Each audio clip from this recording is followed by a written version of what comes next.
as usually, a 4-player game night, but guess what? Somebody can't make it. What to do then? You play 3-player games. In this video, we're gonna pick 12 different 3-player games. Well, games that work really well with 3 players. And we're gonna do it in 6 different categories. Also, we're gonna pick them in a very unique way. We're gonna draft them. And whenever a game is drafted, it can never be drafted again. What? I didn't agree to this. So the first category is Eurogame. It's usually an economic game, right? Usually you pay stuff to get more stuff. Who's gonna pick first? I am always the first. Do you really want to do this? Yeah, let's do it. Okay. 1, 2, 3. This is not arranged. This is really happening. He's really losing all the time. So my pick for a Eurogame is going to be Nations. Nations is this big box civilization game, which sounds really intimidating when in fact it really isn't. It's just a really big card game. So what you do is you have your own civilization, and then during the game you get cards that are either military units or buildings or leaders that enhance and make your civilization better. And obviously the point is to get the most victory points. And with 3 players, it's just a sweet spot. It's not too long, but I feel that we're like fighting for the same things, and there's more than one player for me to fight against in different categories. And my pick is a game that we recently reviewed, like really recently, like last week, which is Everdale. You're building your city with animals. Place an animal in your city that does something that gets you extra things, that gets you extra resources. So you then use those resources to build the city even bigger and bigger and better. Everdale, really suggest you try it. Right after Nations. You know, Nations, then Everdale. Wouldn't you say it other way around? No.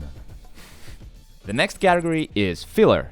Awesome game that I really enjoy to play really quickly when somebody comes over and we are just 3, and that is Welcome Back to the Dungeon. You all are adventurers that can go into the dungeon and try to fight monsters, but if you can't defeat them, then it's, well, all bad for you. But if you can, you get victory points, and when you go into the dungeon 2 times and do it successfully, you win the game. It's like a game of chicken. Draw a monster and put it in a dungeon. But if you're the last one not like past or out of the dungeon, you'll have to go in there. Oh, this one's a really tough one. I gotta put it in so somebody else gets. And then if other players go past, you're like, uh-oh. Now I have to fight it. You always have to measure, is this the right time to go? Or is it too late? Good pick. I agree with this one. Of course you do. I always have good picks.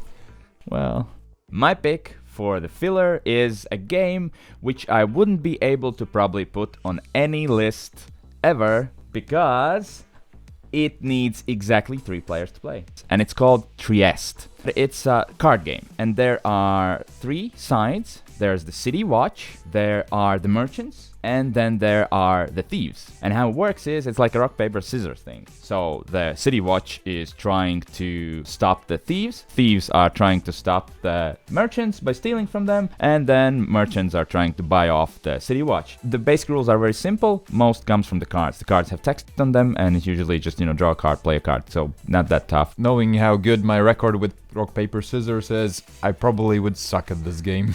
Also, a quick note, we're just here 2, so we need a 3rd player to make this work. I see what you're doing there. Well, who is that 3rd player? You are the 3rd player, so be sure to subscribe to join us in this journey of board games. Next category is co-op. Well, it's co-op too. We all play together and we all win together or lose together. So my pick for this is going to be Cthulhu Death May Die. A big box, miniatures, dungeon crawler type of game, which doesn't have a campaign, which is fantastic because how many campaign games do we really need? Maybe just one more. One more. Always one more. Just one more. Death May Die is a game where each player takes a role of a character and you pick a scenario and play it. It's divided into 2 sides. You have to do something to get to the bad guy, and then you have to kill the big baddie. It has skill checks, you move around, you fight with dice, it has interesting mechanisms, interesting scenarios. With 3, there's more players to discuss the strategy with, but not too many to keep the game going. I mean, you can get your turn fairly quick. This is a game that's the closest to being real detective as I have ever played. So you are a police officer in a police station and get a new case. Police officer or detective? Or do you have to start at the bottom and then you get promoted to the top? Started from the bottom, now I'm here. So you have 5 different cases that continue the story. So you have to finish the first one to know what's going on in the second one. And it has a really, really good story. The game won't give you the answer, in your hands. You have to really figure it out. And sometimes you even need to use like real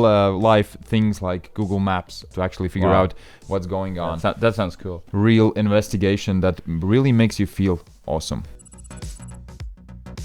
My pick is Space Alert, which is a co-op game, real-time co-op game. You are astronauts in a spaceship that has a lot going on there. So you have to charge the batteries, you have to shoot the guns all at the same time. So you just have to finish different missions. So it's kind of the crew together with some real-time action. It moves really, really quickly. It's stressful, but it's also really fun. What's your real-time pick? It's also a co-op game, coincidentally. It is called Team 3. Co-op real-time party game is what I'm gonna call it. So one player is the architect, he draws a card and he sees what needs to be built. But he's the monkey who cannot speak. Then in the middle is the monkey who cannot hear. Like if you hit your mic, you cannot hear me. Third monkey is the monkey who builds, and he's the monkey who cannot see. Player who sees the card, he's, gesturing what needs to be built. The monkey in the middle is telling the monkey in the end, who cannot see, what needs to be built. And you have 3 minutes to do it. And if you build the structure, great, that's a success. And if you're not, it's a fail. And you win if you complete certain amount of structures. Next category is non-gamer. Lupin Louis. We just lost like half an audience because it's a children's game. And the other half is like, is he cheating because it's a 4-player game? So I'm gonna switch to Lupin Chewy, which is a re-theme of Lupin Louis, but just with 3 players. This is supposedly, officially, in the documents, a children's game. But I have played it a ton with just the grown-ups. It's an electronic game where you have a small plane flying around and you're protecting your chickens. As one does, yes. Yeah, usually. I mean, every day the plane when comes by, you gotta protect your chickens. And you have this catapult, you can flick the plane over your chickens. If you don't do it at the correct time, it's gonna hit your chicken, it's gonna fall off. And the last player who has chickens wins. And it's really fun for grown-ups as well. I don't think he believes me. You're a big man child, so for you it's for sure fun. My pick isn't that non-gamer. I tested it with non-gamers and it worked brilliantly. So it's more of a gateway game, I guess. And it's called The Isle of Cats. I'd say pushing it there. It's pushing for sure. Yeah. But there is like a family version as well as, first of all, it looks very friendly. A lot of non-gamers would just be interested in, playing it, trying it out. Plus also the rules are pretty simple and you can play with the like dumbed down version, simplified version, and that makes it even easier to play. You basically go to an island to save a lot of cats. Who wouldn't want to do that? Except if you're a cat hater, what are you doing on the internet? It's a tile-laying game, which means the better you put your cats on your boat, the more points you get, and the less like mistakes you do, the better. It's fun and satisfying and really good to look at. I forgot that there's the simplified family version, and that works perfectly fine with non-gamers. Wild Card. I'm gonna pick this game in this category just because I didn't want to add it to any other category. But it needs to be on the list. It needs to be on this list because I truly enjoyed it with 3 people. It's Quacks of Quedlinburg. It is really good at 3, and mostly I have played it with 3 players. You are a witch. You're brewing, not soup, but we call it soup. But yeah, like a potion that's gonna heal all your, ailments. That's why you're like a quack. It's fake. I mean, you don't know anything what you're doing. It's all about getting these ingredients at the right times and brewing your potion as good as you can. And it's always about risk-taking as well. You blindly pull out of this bag these ingredients and put it in your soup.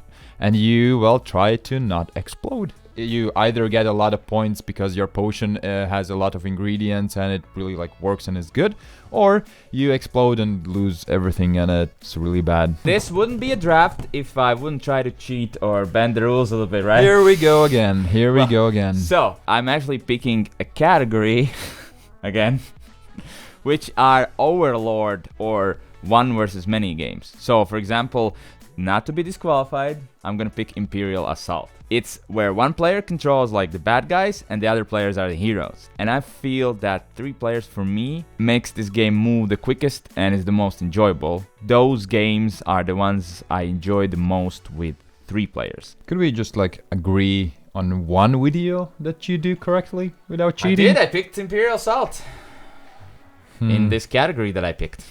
Subscribe if you like more drafts like these or any game reviews or any other game content that we have on this channel. And thank you for watching, and don't forget to mention your picks for best 3-player games. Yes, please do that because we want more board games for sure.